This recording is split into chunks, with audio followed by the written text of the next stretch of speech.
All right, time to wrap things up with Warwick head coach Bob Locker. And coach, boy, we just love having you on year after year here, one of the more tenured coaches in the league, and got to be excited to roll it out here another season and get these guys going here in week one. Tenured is such a nice term for Locker. You're getting old, but I appreciate that very much. Obviously, yeah, you know, the joy of coaching is still here. It has to be a driving force in your desire to continue to do, you know, what I've been blessed enough to do for really a long time, but I enjoy it. So here we go.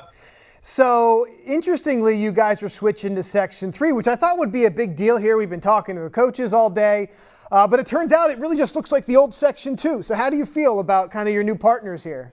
Central's there, Cocalico's there, so that's not that different. I'm going back to seeing Garden Spot and Solanco, and I'm missing one. You know, and we picked up LS as a non-league, so it's kind of like the old Section 2. So it's not really that big a deal. I think one of the things we have to keep in mind is, you know, when the decision was made to join with the Berks, that movement was going to be constant because the school size is, you know, changing and then communities changing, and you know. It seems like a while ago since we were in Section 1 with you know, and in the middle of it, but you know, population dictates where you're going to be. So if that's where we are, we're just going to go play football. I've liked it. It's been fresh for you guys, and you guys have just been so competitive. I love it. I love that they move things around, and it seems to be working for you. Eric, I know you're chomping at the bit to get in here. Go ahead and throw your questions at him. Well, for the second year, well, I guess really not the second, because you know, Trevor Evans did have some time at quarterback, but now you're really starting fresh at quarterback. It sounded like it was a competition. Is it going to be Thomas Myers running the show for you? Yes, Thomas Myers will be the starting quarterback. We kind of had a pretty good idea that was going to be the case a little earlier, but you know, with the new quarterback, we just wanted to kind of like let him be himself and just go through what he was doing. Yeah, we're pretty excited. He has done a great job in the offseason. He has shown a willingness to go above and beyond what's asked of him. Student of the game, he does a great job of watching film, is very coachable, and I think he's going to do a really good job as our quarterback this year. Did I read he's 6'5"? Yeah, that's what I was going to say. Well, one day they said, hey, he's only 6'3", but he's legit 6'3.5", 6'4". Okay. He's a big kid. I'm sorry. I saw 6'5". I got excited for you there. Yeah, you're talking about above and beyond, above the line of scrimmage and beyond, you know, the secondary as far as looking downfield. Yeah, he's a good size. He's a good size young man. Good. All right. So start with the running attack. I know you mentioned in media day that, you know, we really need to get back to the basics. We need to get a ground game going. Talk about your running backs coming into this season. Gabe Sanchez, Malachi Rodriguez had some experience last year. We're banking on those two. Reese Harper also, he'll get some touches. We think they're very capable running backs. The biggest thing in terms of the running game is the fact, you know, we're pretty much an open book. We struggled last year. You know, we didn't rush for 1,000 yards as a team, let alone have individuals rush for 1,000. But we returned 4 out of 5 offensive linemen who saw significant amounts of time last year. We like where our offensive line is at. We really like the way they've gelled and worked together. So if they can do their jobs, you know, we expect Gabe and Malachi to do their jobs. Having more than one running back is going to be kind of a situation we want, because Malachi, Gabe, and Reese will also be playing defense. So if you can get, you know, 2 or 3 running backs who can all share the load, it makes it a little easier to get them breaks during the course of a Friday night. Yeah, and then, you know, I know you touched on the offensive line and some of the struggles and frustration you went through last year with injuries and just having to go right down into your depth chart. Now you're going to see the benefits of those kids being basically thrown to the lions out there, because now they got some game time experience. Talk about their growth in the offseason coming into this year. You have occasions where you get a group of individuals, and offensive linemen as a group are different. You know, during the winter, we see the wideouts in the quarterback every Saturday, you know, from December on, just like we've always done. When the linemen choose to hang out together and choose to come to voluntary running workouts on Saturday mornings, and it's January or February, like 40 degrees outside. And the 5 of them were consistent as a group about showing up and doing everything they could to try to get better. And we're banking on the fact that their camaraderie and their willingness to work together is going to pay dividends for us. And as you alluded to, the fact that for better or worse, they got thrown into some games last year. And, there were some nights, or some weeks you look at the matchup that's about to take place, and you don't have time to say, I feel sorry. You don't feel sorry for the player. You just say, okay, he's going to have his hands full a little bit tonight. But you hope at the end of the year for, any of them, but all of them, that they've grown from it and they'll just be a better unit this year. Yeah, now on the defensive side of the ball, I know, again, going back to media day, we talked about it. You got this little grin on your face. You're really high on your defensive unit this year. And something that we have seen here over the past couple of years, it seems like every year you have just got a solid core of linebackers. Yep. And if you look, like I mentioned this to you at media day, if you look at the stats, 6 out of either 7 or 8 of our leading tacklers returned this year. And hold on one second. I want to make sure. Jackson Shelby, Gabe Sanchez, Quinn Kerr, Judah Willard, Owen Hirsch, and Vinny Begonis are all back. And you look at the fact that, Jackson accounted for 118 tackle points last year. You go down to Gabe accounted for, 112 tackle points. Malachi was a starter towards the end of the year. So they're all going to be back as linebackers. Those 3 will be back as linebackers this year.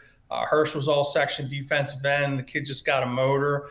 And Vinny Begonis is an outstanding nose guard. So, that's a really solid base there. And then you look at the fact that Bodie Madera saw a lot of times the year went on last year as a safety.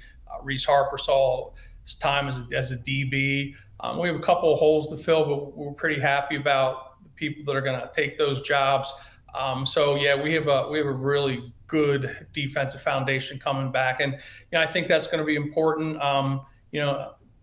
Especially if we can keep games close before we think we know where we are offensively in terms of an identity. Scrimmage indicated we have a better idea about who and what we can be this year, but a scrimmage is just a scrimmage. We'll learn a lot, but to know that you have that kind of defense coming back is something you can lean on. Are you counting on the defense to really kind of set the tone then for these games, especially early on? Early on, there might be not a need, but it'd be good if they could dictate the tempo of the game, dictate the physicality of the game, and let the offense. I think we're going to be fine offensively, but when you have a couple new people in at important spots, you like to grow into it a little bit. So it would be beneficial, if the defense is exactly what we think it's going to be. Yeah. All right. So talk about your scrimmage at Hempfield last Saturday. Ooh. Some of the things you liked, some of the things you didn't like, things you need to improve on going into week 1. I thought we ran the ball fairly well, and we wanted to see that we could do that this year. We've circled back to that as being an important part of what we did. We saw some very good runs. We saw our offensive linemen doing their jobs, and offensively, thought Thomas did a pretty good job. It wasn't the most pleasant of days to be scrimmaging in, little wet out there. But even with the rain and stuff like that, we thought he was efficient. We thought our wideouts did a good job of running their patterns and reflected good understanding of the expectations and what we want from them. We moved the ball, so we were happy offensively. Defensively, the thing that pops up right away is that we fly to the ball. When somebody makes a tackle, there's 4 or 5 other bodies there ready to help if necessary. So, just doing things like that, I thought we wrapped up well for, being the first trial against somebody else. So defensively, we saw some of the things we hoped we would see. And they kind of set a tone early on in the scrimmage about that we're here to hit you. So we saw some good things. There's always things that you gotta correct, for lack of a better term. We dropped some passes that I don't want to see us drop down the road. A misread here, a misread there. But we left thinking that we're in a good place as a foundation, and we think we just want to get to playing a game now on a Friday night where you keep scoring and see where we're at. Well, okay. Speaking of Friday nights, we're coming up on week 1 here, Coach. You guys have to go on the road to Avon Grove. What have you seen from them that you have to prepare for? Give us a little bit of a feel, because we don't, obviously see that team a whole lot. They return all 5 offensive linemen. They return a 3-year starter quarterback. They return 1 wideout. Who looks to be a good ball player. Defensively, I know they return 2 linebackers. They return more offensive players than defensive players, and they seem to think highly of their of a 3rd-year starting quarterback. You should. That's a lot of years of experience. And they've made growth the last couple seasons. They feel, from what we understand, that they're turning a corner in terms of being a competitive program and one that's difficult to defeat. So we're looking forward to the challenge. They don't have a ton of film on us, and we don't have a ton of film on them, but we have enough, so we're just gonna go. Well, sounds like a nice test for your defense right out of the gate. That's what I was thinking. Yeah, I think it'll be great, and who doesn't like a bus ride, for a Friday game? Well, a couple years ago, you were making a lot of bus rides, so don't go too far down that road. Yeah, it's a little different. So, but it's that time, everybody has made their preparations. Everybody has a certain amount of optimism. And now it's time to find out whether your preparation has truly put your kids, your staff, everybody in the position you wanted them to be, and start playing football. Awesome. We have 1 minute left. Eric, do you want to lob one more question at Coach Locker?